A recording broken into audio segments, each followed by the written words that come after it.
Muchísimas gracias por continuar con nosotros en El Despertador. Tal y como le prometimos al inicio del programa, se encuentra con nosotros el doctor Olivo Rodríguez Huerta, es embajador de la República Dominicana ante el Reino de España y un reconocido abogado de nuestro país. Muy buenas, doctor. Buenas, muchas gracias a ustedes por la invitación de nuevo. Me siento como en casa. Sí, gracias por estar aquí. Hace unos minutos hablábamos de las reformas y está la reforma constitucional. La oposición dice que no es necesaria una reforma, que eso no es prioritario, la reforma constitucional. A su juicio, como jurista, ¿qué usted piensa a los cambios que la sociedad dominicana debería abocarse en términos constitucionales? Mira, el tema de la posición de las fuerzas opositoras al gobierno, bueno, yo creo que es lógico. Aquí lo que ha pasado, pienso, es que hemos anticipado ya el inicio del próximo certamen electoral del año 2028. Y en ese contexto, bueno, pues se importantizan posiciones en torno a determinados aspectos. Con este tema de la reforma constitucional, hay que decir que el presidente Abinader, desde el inicio mismo de su primera administración, se fijó como meta esos dos puntos que ha insistido en los mismos. No pudo hacerlo en este periodo que casi concluye, pero lo reitera como un tema esencial. O sea, lo del candado a la Constitución. De establecer mecanismos para que un punto específico de la Constitución, que por cierto ha sido el tema más recurrente en la inmensa mayoría de las reformas constitucionales que hemos tenido desde el inicio de la fundación de la República, el tema de la reelección presidencial o del modelo de optar por nuevos periodos dentro de la presidencia de la República, y el otro que responde a un esquema ya quizás más coyuntural, más reciente, que es el de la llamada independencia, fortalecer la independencia del Ministerio Público. Y digo fortalecer la independencia del Ministerio Público porque realmente, a partir de la Constitución del año 2010, el Ministerio Público como cuerpo, como institución, por mandato expreso de la propia Constitución, es un órgano que goza de autonomía, no solamente autonomía técnica, sino autonomía administrativa y de manejo de su propio presupuesto. Y quizás la gran limitación que yo veo hoy día, más que todo, que podría, la palabra no sería atentar, que podría en cierta forma menoscabar una auténtica autonomía del Ministerio Público, es la ausencia de suficiencia financiera.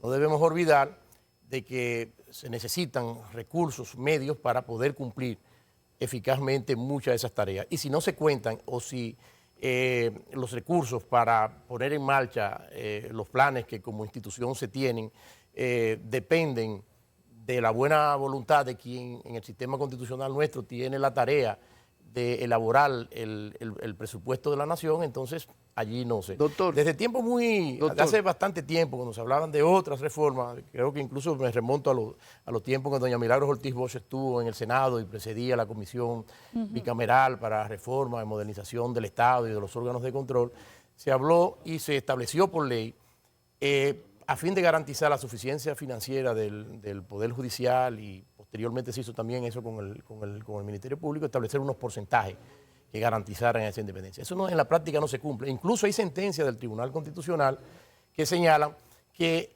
al elaborar el proyecto de presupuesto y al Congreso aprobar la ley de presupuesto anual, no puede desconocerse esos presupuestos que han sido mínimos, que han sido establecidos para garantizar esa suficiencia financiera. Lo otro que se dice, y ya con eso le concluyo en esta parte, es que, sigue la dependencia del Poder Ejecutivo, pero no es cierto. La inmensa mayoría de los miembros del Ministerio Público están establecidos bajo un sistema de carrera, y donde el elemento característico de los sistemas de carrera es la inamovilidad. Esa inamovilidad solamente puede cesar por mal desempeño en las funciones, sea porque el rendimiento no sea adecuado a lo largo del tiempo, porque todo el mundo tiene que estar sujeto a una evaluación desempeño o se cometan faltas graves. Salvo esas situaciones, usted permanece, entra y concluye en una carrera dentro del Ministerio Público. Aquí lo único con lo que tiene injerencia, digamos, el Poder Ejecutivo es que designa al procurador y a una parte, a la mitad de sus procuradores adjuntos. Pero el resto del Ministerio Público es totalmente autónomo, independiente, etc. Pero la autonomía doctor, tiene que ejercerse. Es decir, tú puedes tener todo un sistema de garantía de inamovilidad y si tú no quieres ejercerlo, por la razón que sea, ese es otro tema. Si tú quieres ser obsequioso, ese es otro tema. Doctor, pero por lo que usted plantea, o sea, hay dos corrientes de opinión. Una que plantea que sí, que es independiente, y otra que plantea que todavía le faltan recursos para ser totalmente independiente. Pero ¿en cuál de las dos usted se inscribe? No, yo creo que el punto de partida es que sí, que hoy día, a partir del 2010, el Ministerio Público como cuerpo es un ente autónomo, independiente. ¿Qué le faltan quizás para garantizar una independencia total? Dos patas. Una, el mecanismo que garantice lo que ya señalé de la suficiencia financiera para que un día el personal del Ministerio Público ni nadie tenga que depender por una situación catastrófica o de cualquier tipo de naturaleza de migajas y ayuda de otro poder del Estado que administre los recursos. Y la suficiencia financiera es muy importante y eso no requiere una modificación constitucional. Eso implementando y no desacatando, que lo hacen todos, lo han hecho todos los gobiernos a partir del año 2015, una sentencia del Tribunal Constitucional, eso se logra. Ahora bien, ¿se puede dar ese otro paso? Sí, yo creo que sería importante porque la naturaleza del Ministerio Público es una institución jerarquizada y como el Procurador General puede, como es el máximo jerarca dentro de la institución del Ministerio Público, él puede dar órdenes, instrucciones, puede a los fiscales subordinados, puede abocar, tomar para sí el manejo y conocimiento de asuntos que le competan a fiscales ordinarios. Entonces, quizás desde ese punto de vista, es necesario, bueno, pues cerrar esa gran autonomía que se confirió al Ministerio Público en la Constitución del año 2010, estableciendo algún otro mecanismo de designación que no competa exclusivamente al Poder Ejecutivo o que si compete al Poder Ejecutivo eso esté sometido a unos mecanismos de ratificación. Pero nada en la vida es perfecto. Aquí cuando la reforma, antes de que se promulgara la reforma constitucional del 2010, Ana Maitila, el presidente Leonel Fernández trajo a un gran constitucionalista francés, Robert Badinter, si mal no recuerdo, que fue presidente del Consejo Constitucional. Y en aquel entonces se hablaba de la importancia de la independencia de la justicia. Y él decía, o lo dijo ahí en esa conferencia en el Palacio Nacional, que un buen juez es aquel que es malagradecido con el que lo nombra, malagradecido con el poder, pero fiel a la nación. Entonces, ese es el asunto. O sea, una vez usted es designado, usted está allí para serle fiel, para rendir fidelidad a la Constitución y a los servicios para los que usted ha sido designado. Sí, perdón, me llama la atención que no haya mencionado el asunto de que en el Consejo Nacional de la Magistratura está establecido como miembro al Procurador General de la República cuando es una persona que es designada por el Poder Ejecutivo. Así es. Entonces, en una mesa, ¿verdad? Cuando vota el Consejo Nacional, esa fue una anomalía. Entonces, el oficialismo está sobre representado. Eso fue una anomalía que se suscitó en la reforma constitucional del 10. Son de las cosas que quedaron, que no... Entonces, es una constitución llena de muchas luces y de muchos avances, pero eso fue un punto en el que se quiso que en esa coyuntura el presidente de la República se asegurara al menos el empate en las decisiones y como en la ley orgánica se establece que en caso de empate el presidente tiene un voto de calidad, podía decidir. Y esa fue una razón totalmente práctica.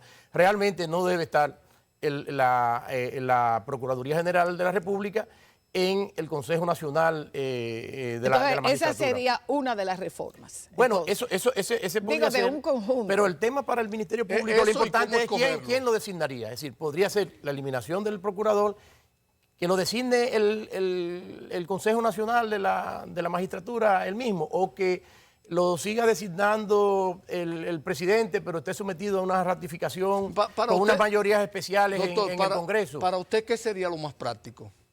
Bueno, a mí me parece que el modelo podría ser establecer que el Consejo de la Magistratura pudiese designar a la figura del procurador, pero obviamente reformando que el procurador no forme parte del Consejo de la Magistratura. Yo pienso que eso es un tema.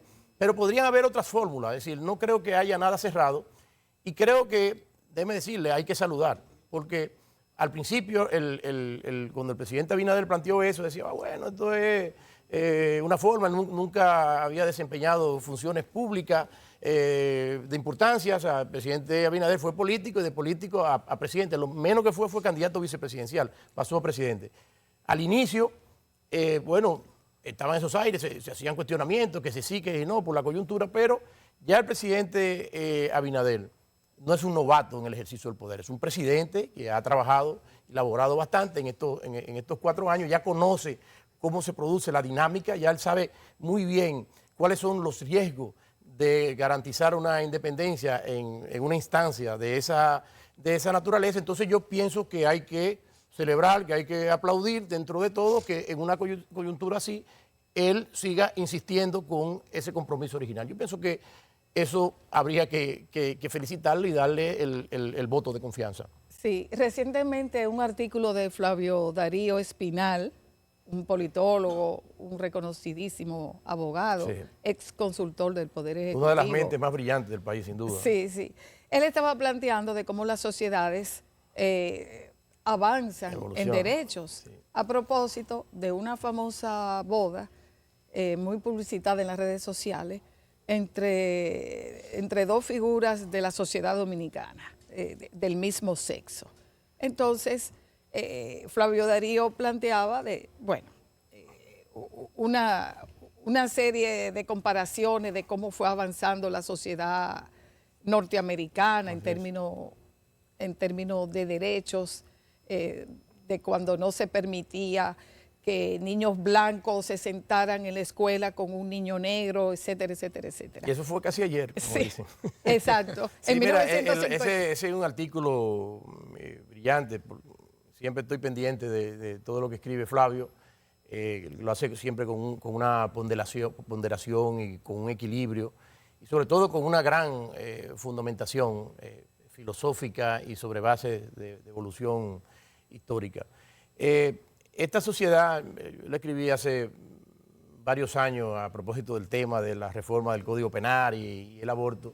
Yo señalé que es una sociedad que se encuentra un tanto atrapada por los condicionamientos religiosos, ¿no?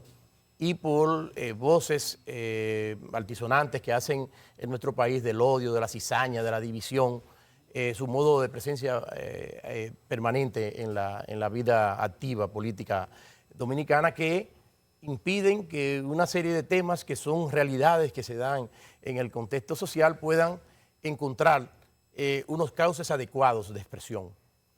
Cauces adecuados de expresión que son fundamentales para garantizar, sobre todo evitar problemas de conflictividad en el seno de unas sociedades que deben caminar de manera armónica. Y la base para que las sociedades caminen de manera armónica, sin duda alguna, que es el respeto.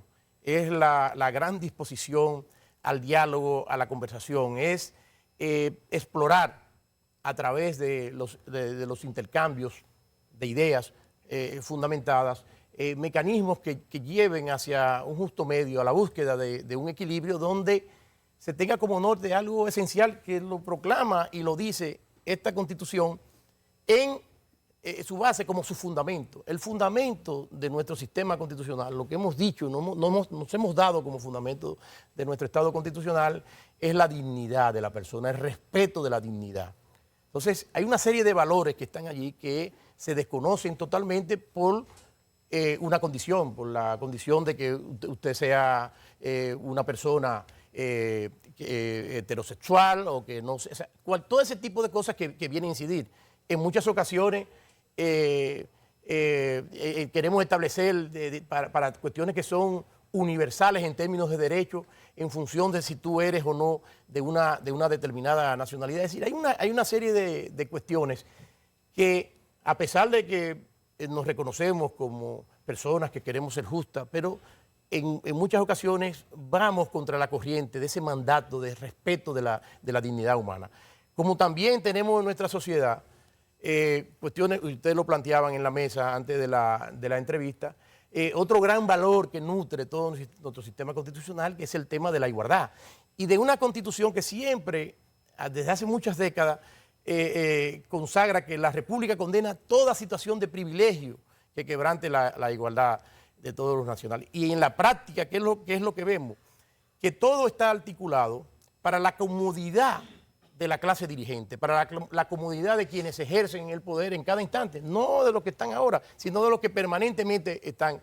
Y cada vez que llegan a las grandes instituciones, bueno, pues crean un cuerpo de situaciones diferenciadas y privilegiadas respecto del resto de la sociedad. Y eso no es posible. Es decir, el hecho de que una persona haya tenido, se le haya conferido dentro de la universalidad de los ciudadanos el privilegio de poder servir desde una posición del Estado, no puede eso convertirse en un privilegio permanente, cuando debería ser la persona que ha obtenido ese privilegio para servir la mayor expresión del sacrificio. No, aquí usted llega a algunos órganos, algunas altas cortes, o llega a órganos como la Junta Central Electoral, o como el tema del Congreso, y que por usted estar uno o X número de periodos, bueno, pues ya usted sale privilegiado con una pensión, usted se puede retirar a vivir. Esas cuestiones no son posibles. Doctor, pero esas cuestiones no pueden continuar, y son los grandes temas sobre los que tenemos que abordar.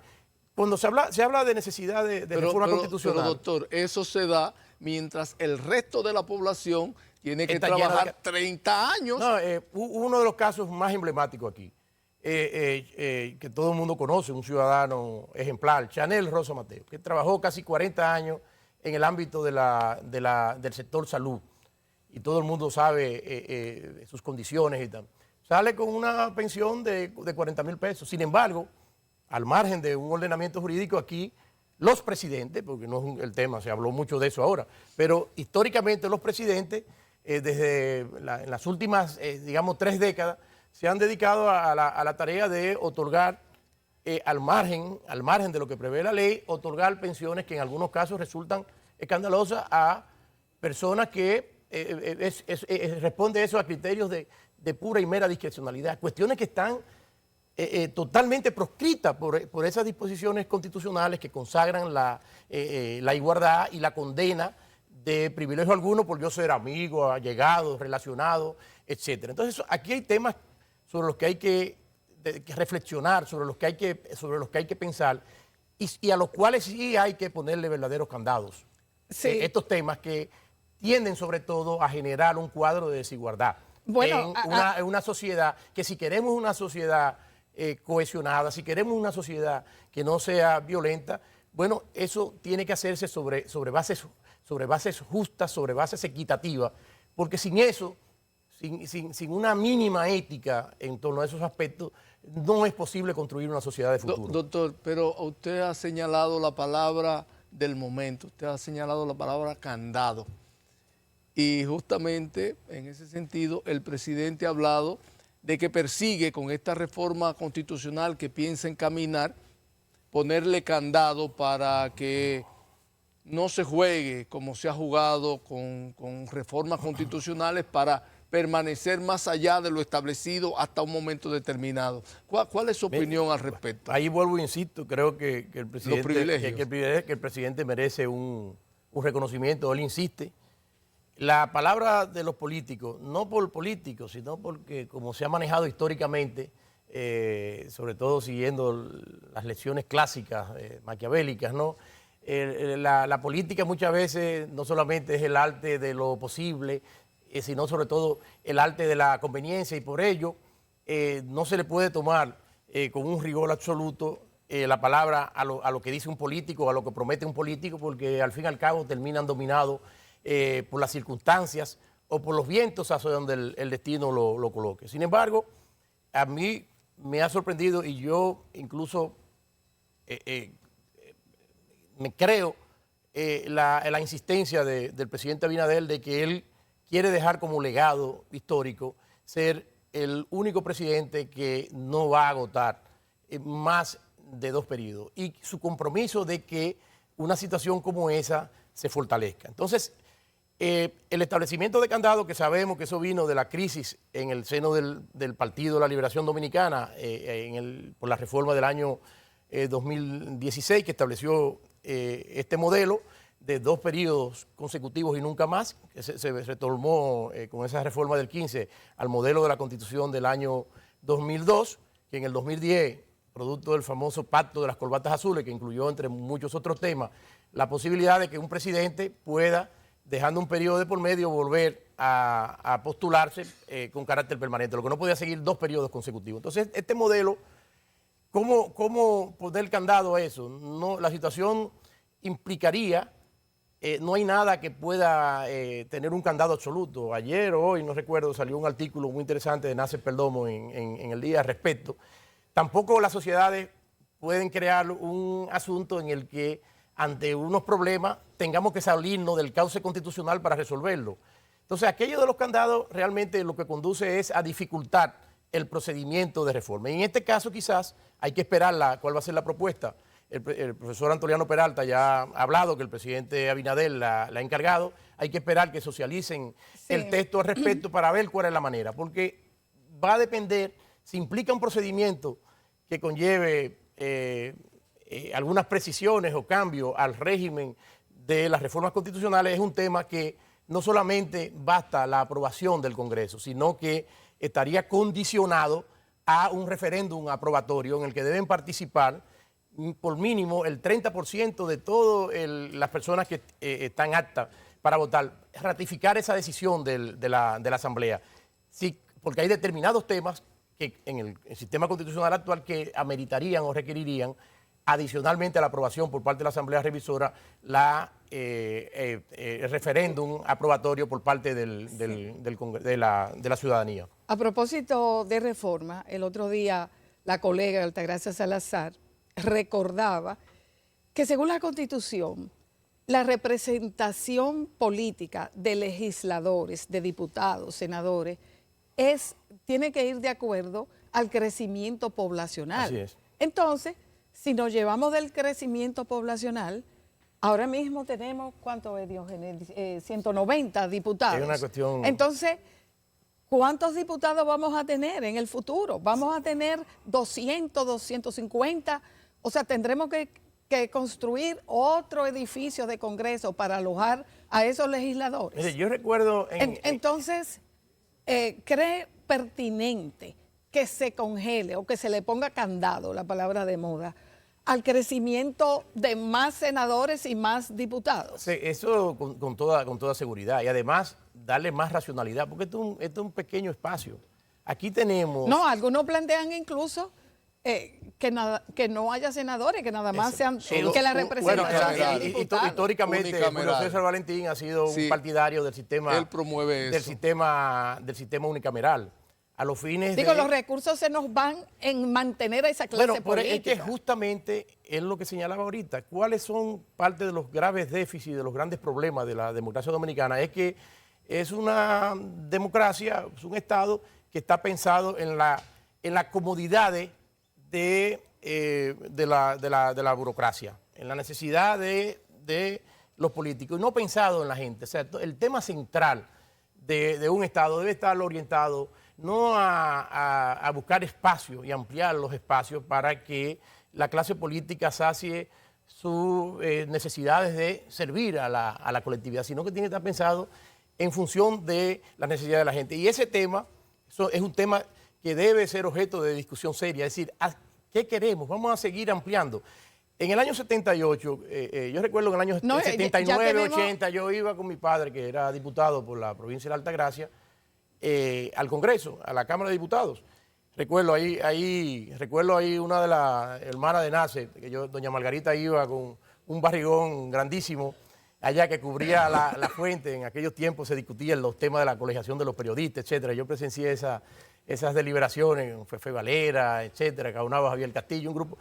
En ese entonces, porque fui los otros días al hemiciclo de la Cámara y realmente se ha ampliado hacia atrás, donde había una mesa grandísima. O sea, hay un edificio nuevo. No caben. Entonces, realmente eso hay que repensarlo. En aquel entonces eran, creo que 78 diputados, el año para los 77 diputados en el año 78, me parece que eran de todo. Pero eso hay que ponerle un freno. Hay que ponerle un freno. Como hay que ponerle un freno también y repensar toda esta atomización del territorio dominicano con los municipios, los distritos municipales. Doctor.